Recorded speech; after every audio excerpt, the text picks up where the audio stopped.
Ons het 'n baie sterk gemeenskap. Ons het 'n sterk boerdery agtergrond. Ons het 'n goeie melkboerdery wat 'n maandelikse inkomste het vir die boere. En dit help baie vir die Mansdorp area. Ek's Marinus Meyer, ek bly in Oesterbaai, dis 'n kamme area. So 80,000 melkkoeie in ons area.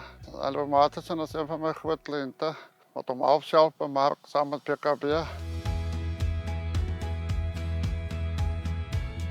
Daaglikse goed is maar om tussen die boere rond te beweeg, met boere te gesels en te kommunikeer.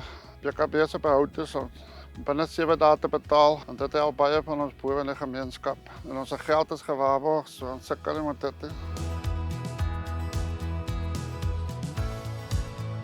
Nee, Maatsen se veiling is op die plaas, op Malargo. Hy doen sy werk lank voor die tyd. Sy beeste is in 'n baie goeie kondisie as hulle by die veiling kom.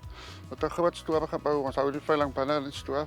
Dat is nie vervoer nie, as jy stres op die beeste nie. Die beeste ken die area, die mense beweeg maklik tussen hulle teer. Wat meneer Maatsen doen, wat baie goed is van hom, hy vervoer beeste landwyd weg van sy eie veiling af, op sy eie koste, op sekere basiese punte lei hy af. Wat 'n groot voordeel is vir hom ook, vir ouens wat Natal is of in die Weskus is, wat die beeste moet laat aflei, vir hulle is dit ook 'n voordeel.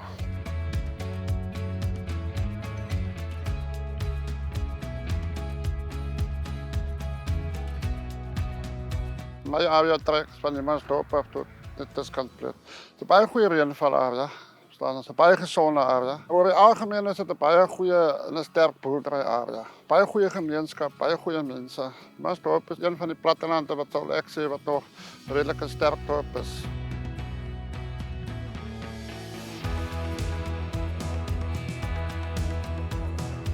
Hoop vir die toekoms dat ons nog redelik veiling sal bykry. Ons almal probeer om nog veiling by te kry en dat dit in die toekoms sal beter gaan. Die veiling is nog steeds 'n goeie mikpunt om jou waarde van jou goed te bepaal. Of dit nou jou veiling is of die buurman se veiling. Klim in jou bakkie en ry na ons veiling toe en kom vind self uit wat gaan aan op die veilings.